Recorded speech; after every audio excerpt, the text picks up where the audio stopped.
izin mengganggu waktunya. Boleh diwawancara Ibu? Bisa kan? Ini dengan Ibu siapa? Yeni Novegi. Ibu apa? Yeni Novegi. Oke. Ibu usianya berapa tahun, Bu? 28 28. Tempat tinggal Ibu di mana? di Jalan Menciri, Sri Gunting. Ibu udah berapa lama jualan kopi di sini, Bu? Baru jalan sebulan Kak kerja. Baru sebulan. Oke. Kira-kira dalam sebulan itu, Bu, berapa penghasilan? Hampir kadang 400.000, 300.000. 400.000 sampai 300.000 sebulan ya. Kasih ya, Bu.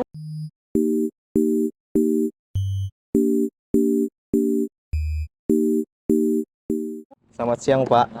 Sebelumnya izin perkenalkan diri Pak. Perkenalkan nama saya Aldris Wilson Simatupang. Saya dari mahasiswa Polmed jurusan TRPL. Sebelumnya izin Pak wawancari Bapak. Nama Bapak siapa Pak? Saya Heri Saputra. Oh. Sebelumnya Bapak sering mangkal di sini atau gimana Pak? Sering sih, tapi jarang kalau ada masuk ya masuk pergi. Sebelumnya Pak, status Bapak single atau udah nikah Pak? Saya Iya, Pak. masih single. Wis. Kalau tinggalnya Pak di mana Pak? Sunggal. Tuh omset per bulan gitu perkiranya berapa ya Pak? Hitungannya lah. Iya, Hitungannya. Paling pun sekitar lumayan lah, cukup lah sekitar 3 lah. Oh, Nah, 3 juta. lumayan ya Pak. Oke Pak. Terima kasih ya Pak. Oke.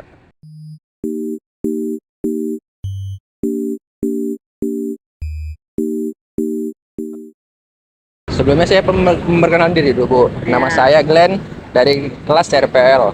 Di sini saya akan mewawancara Ibu tentang tugas bahasa Indonesia saya. Sebelumnya perkenalan nama Ibu boleh, Bu? Nama aku Tina. Udah Umur? 51. 51 54 murah udah kali. Oke, Bu. Nah, Sebelumnya Ibu udah berapa lama bekerja di sini, Bu? dari tahun 94 Sampai sekarang. sampai Ya? sekarang. Berapa tahun nggak? Hitung sendirilah. Oke, Bu. Omset Ibu boleh perkiraannya berapa, Bu, kira-kira, Bu? Kalau sekarang 3,70 juta per bulan. Lumayan ya. Kalau kesah Ibu ada nggak, Bu? Selama ini tentang tugas gini kan? Ya keluhan itu apalah, yang penting sehat udahlah. Ya tetap nyapu, ya dikeluhkan ya tetap disapu juga. Kan sama aja kan, tetap dikerjakan juga kan. Iya sih, Bu. Ya percuma kita ngeluh. Ya udah, yang penting kita kerjakan, yang penting sehat udah. Itu aja lah. Baik, Bu. Selanjutnya, Bu. Ibu tinggal di mana, Bu? Tanjung Rawa. Makasih ya, Bu.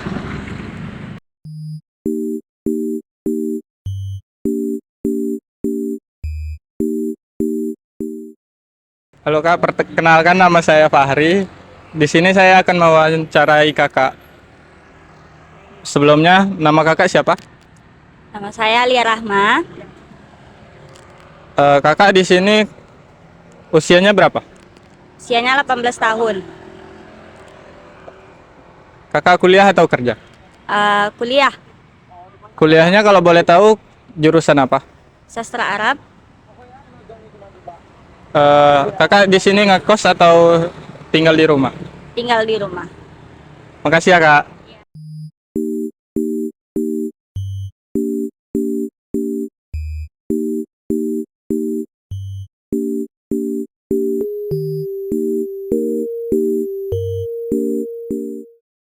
Halo Ibu, selamat siang. Selamat siang. Jadi perkenalkan, nama saya Nadia Alfareka Hakim. Saya mahasiswi Prodi TRPL dari Politeknik Negeri Medan. Boleh perkenalkan diri dulu, Bu? Oke, baik. Nama Ibu Asmidar Pane, MPD. Kebetulan saya seorang guru mengajar di SMK Pangeran Antasari, Helvetia. Ibu guru mata pelajaran apa, Ibu? Untuk mata pelajaran yang saya ampu adalah mata pelajaran Bahasa Indonesia. Baik Bu, pada kesempatan ini saya ingin melakukan wawancara singkat mengenai peran mata pelajaran Bahasa Indonesia bagi siswa SMK yang memasuki dunia kerja.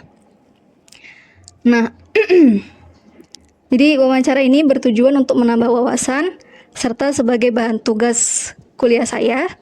Oleh karena itu, saya memohon kesediaan Ibu untuk menjawab beberapa pertanyaan yang sudah saya siapkan. Oke. Ya, terima kasih atas waktu dan kesediaan Ibu untuk diwawancara ya, Bu. Jadi mulai pertanyaan yang pertama ya. Mengapa pelajaran bahasa Indonesia penting bagi siswa SMK yang akan langsung masuk dunia kerja? Oke, baik. Saya akan mencoba menjawab pertanyaan yang pertama dari Nadia. Mungkin secara singkat, padat, dan mungkin tepat. Mudah-mudahan apa yang saya jawab ini tepat tujuannya sesuai dengan apa yang kalian kehendaki. Nah, untuk mata pelajaran bahasa Indonesia itu sebagai mata pelajaran umum tentunya yang sudah kita ketahui sejak sekolah dini kita sudah mempelajari yang namanya bahasa Indonesia, dimulai dari membaca hingga sampai ke tingkat SMK kita masih tetap mempelajari bahasa Indonesia. Nah, sangat bermanfaat khususnya nanti di dunia kerja di dalam berkomunikasi. Nah, bagaimana cara berkomunikasi dengan baik? Gunakan bahasa Indonesia yang baik, yang kreatif dan berinovatif sesuai dengan tujuan yang akan kita capai. Mungkin itu saja yang bisa saya jawab dari pertanyaan pertama. Oh, begitu ya, Bu ya. Kemudian yang kedua, keterampilan bahasa apa yang paling dibutuhkan siswa SMK di dunia kerja? Untuk keterampilan berbahasanya sendiri, nah itu tadi yang sudah saya sampaikan adalah keterampilan dalam berbicara. Nah, keterampilan dalam berbicara itu khususnya dalam berkomunikasi, bagaimana cara berbicara yang baik terhadap orang lain. Nah, khususnya kalau dia di dunia kerja mungkin terhadap rekan kerja ataupun atasannya sendiri, bagaimana cara berkomunikasi dengan baik dengan bahasa Indonesia yang baik sehingga terkesan apa yang disampaikan tadi terkesan lebih baik dan mencapai tujuan yang ingin dicapai. Itu saja. Baik Ibu, apakah siswa diajarkan membuat surat lamaran kerja dan CV di pelajaran bahasa Indonesia? Baik, itu sangat pertanyaan yang baik. Tentunya dipelajari. Kenapa? Karena itu sangat dibutuhkan dan diperlukan di dunia kerja nantinya sebelum mencapai tujuan ke dunia kerja itu. Nah, sebelum mencapai ke dunia kerja tersebut, tentunya kita mengirimkan yang namanya CV. CV adalah media kita untuk melamar atau sebagai gambaran bahwa jati diri kita dari CV tersebut. Nah, dengan kita mengirimkan CV yang baik dengan bahasa Indonesia yang baik, maka di dunia kerja tadi melihat sedikit banyaknya bagaimana jati diri dari seorang pengirim CV tersebut. Mungkin itu sangat diperlukan. Baik Ibu, kemudian bagaimana cara guru melatih siswa agar mampu berkomunikasi dengan baik di tempat kerja? Oke, baik. Pentingnya tadi keterampilan berbicara itu yang pertama kalau dia di dunia kerja. Nah, kalau dia tentunya tadi saya sudah katakan bahwa komunikasi, bagaimana cara berbicara yang baik itu sudah dilatih sejak walaupun dia mengambil jurusan SMK ya, kejuruan. Nah, di sana dengan belajar bahasa Indonesia mereka dapat dilatih menggunakan atau berkomunikasi dengan baik. Contohnya nih pada saat presentasi. Nah, pada saat menyampaikan presentasi tersebut, siswa tersebut berkomunikasi dengan guru dan temannya pada saat menyampaikan presentasi itu dengan membiasakan mempresentasikan materi pembelajaran di depan kelas, maka siswa tersebut lebih mudah berkomunikasi di dunia kerja nantinya seperti itu. Gitu ya, Bu.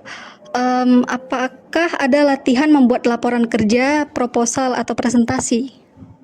Ada, seperti yang sudah saya sampaikan sebelumnya. Nah, untuk misal nih di kelas 11 itu sudah dilatih atau kita belajar tentang pembuatan proposal sederhana. Nah, di sana mereka membuat dari awal, mulai dari bagaimana sih cara membuat proposal yang sederhana itu gitu untuk dijadikan sebagai bahan karya ilmiah, kemudian nanti dipresentasikan di depan kelas. Dengan mereka membuat proposal sederhana, mereka dapat mengetahui bagaimana asal-usul proposal itu sebenarnya dan dimulai dari apa sampai dengan kesimpulan yang terakhir, kemudian mereka mempresentasikannya di depan kelas dengan berkomunikasi yang baik. Gitu ya, Bu. Kemudian menurut Ibu, apakah kemampuan komunikasi siswa SMK sudah cukup baik untuk dunia kerja?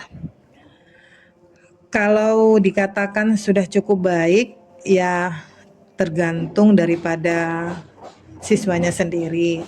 Cuma sampai saat ini kalau kita katakan ada beberapa yang sebagian besar sudah mulai membaik. Kenapa? Karena mungkin dengan seringnya melakukan latihan, kemudian mereka juga yang namanya ada praktek kerja lapangan. Nah, di sana mereka sudah mulai dilatih untuk berkomunikasi dengan rekan kerjanya sendiri atau teman-temannya yang ada di dunia kerja tersebut. Jadi kalau boleh dikatakan sudah sebagian besar kita katakan dapat berkomunikasi dengan baik. Selama Ibu aktif mengajar ya, kesalahan bahasa apa yang paling sering dilakukan siswa saat menulis atau berbicara formal? Oke, baik. Seperti yang kita ketahui pada saat sekarang ini, dengan banyaknya munculnya bahasa-bahasa yang tren, boleh dikatakan seperti itu. Nah, jadi sehingga mereka itu lebih banyak menggunakan bahasa yang tren digunakan pada saat ini, padahal itu belum termasuk ke dalam bahasa Indonesia yang baik dan benar. Mengapa saya katakan seperti itu? Karena tidak ada di dalam Kamus Besar Bahasa Indonesia. Nah, jadi kesalahan berbahasa itu sebenarnya datang dari perkembangan zaman sendiri salah satunya. Nah, itu tadi penggunaan bahasa, munculnya bahasa-bahasa yang tren yang sering digunakan pada saat ini, sehingga kesalahan berbahasa itu sering muncul ya karena penggunaan bahasa yang sering digunakan pada saat zaman sekarang ini. Sehingga kalau boleh dikatakan sebenarnya itu tidak salah, hanya saja mereka mungkin karena trennya bahasa itu sering digunakan saat ini, nah sehingga mereka lebih nyaman menggunakan bahasa itu, sehingga bahasa yang ada di dalam Kamus Bahasa Indonesia mereka anggap tidak penting gitu, bukan dianggap nomor kedua lah daripada bahasa yang mereka gunakan sehari-hari, bahasa tren sendiri yang mereka nyaman menggunakannya dan dikenal lebih banyak pada saat ini, khususnya pada Gen Z sekarang ini ya, pada zaman sekarang ini, Mbak. Jadi bahasa yang keren itu lebih nyaman digunakan pada zaman sekarang ini. Mungkin itu saja. Iya, Bu. Lalu bagaimana cara guru meningkatkan kemampuan berbicara siswa agar lebih percaya diri saat wawancara kerja, Bu? Oke, seperti yang sudah dikatakan dari pertanyaan-pertanyaan sebelumnya ya, bahwa semakin kita sering berkomunikasi dengan orang lain, maka tingkat kemampuan berbahasa kita, tingkat kemampuan berbicara kita lebih baik. Nah, jadi untuk melatih siswa sendiri seperti yang saya sebutkan sebelumnya, selain mereka mendapatkan komunikasi lebih banyak di sekolah, yaitu melalui presentasi, misalkan ya, atau berpidato dan lain sebagainya, mereka juga sudah menghadapi yang namanya dunia kerja, tapi masih dalam belajar, yaitu PKL sendiri, praktek kerja lapangan. Nah, di sana mereka untuk berkomunikasinya mungkin lebih luas lagi, lebih nyaman gitu, tanpa harus dilihat oleh guru, tanpa harus diawasi oleh teman-temannya. Mereka lebih leluasa berkomunikasi di dunia kerja, walaupun itu dalam praktek kerja lapangan sendiri, seperti itu. Baik, apakah pembelajaran bahasa Indonesia di SMK sudah sesuai dengan kebutuhan industri saat ini? Kalau dikatakan sudah sesuai. Kenapa? Karena perkembangan bahasa Indonesia sendiri pun kalau di dalam dunia industri boleh dikatakan sih 50-50 dengan bidangnya sendiri, seperti skillnya seperti itu kan. Tapi untuk bahasa Indonesia itu memang sangat diperlukan, khususnya dalam berbicara, yaitu menyampaikan komunikasi sesama dunia kerja tadi. Nah, antara teman ataupun rekan kerjanya sendiri, seperti itu. Jadi bahasa Indonesia itu ya memang sangat diperlukan di dalam dunia kerja, seperti itu. Ya, pertanyaan terakhir nih, Bu. Apa harapan Ibu terhadap siswa SMK agar kemampuan bahasa Indonesianya bermanfaat di dunia kerja? Oke, harapan saya semoga ke depannya, khususnya bagi generasi penerus yang akan menghadapi dunia kerja nantinya sejak dini maupun sampai seterusnya, sampai mereka sampai kapanpun seperti itu, maka lebih banyak belajar tentang bagaimana sih cara menggunakan bahasa Indonesia yang baik dan benar itu. Kemudian harapan saya juga adalah bagaimana cara berkomunikasi yang baik itu. Nah, khususnya kepada generasi tadi dan terutama itu kepada generasi sekarang ini untuk menghadapi dunia kerja ini lebih banyaklah membaca. Nah, lebih banyak membaca buku yang bermanfaat walaupun hanya dengan waktu yang singkat. Nah, jadi dibagilah waktunya yang bermanfaat, bukan hanya untuk menggunakan media sosial, menggunakan media handphone saja hanya untuk bersenang-senang, tetapi gunakanlah media sosial juga sebagai menambah ilmu, khususnya membaca untuk mendapat pengetahuan tersebut gitu. Itu saja. Baik demikian wawancara yang bisa saya lakukan. Saya mengucapkan terima kasih yang sebesar-besarnya untuk Ibu atas waktu, perhatian, serta jawaban yang telah diberikan. Baik. Semoga informasi yang disampaikan dapat bermanfaat bagi kita semua.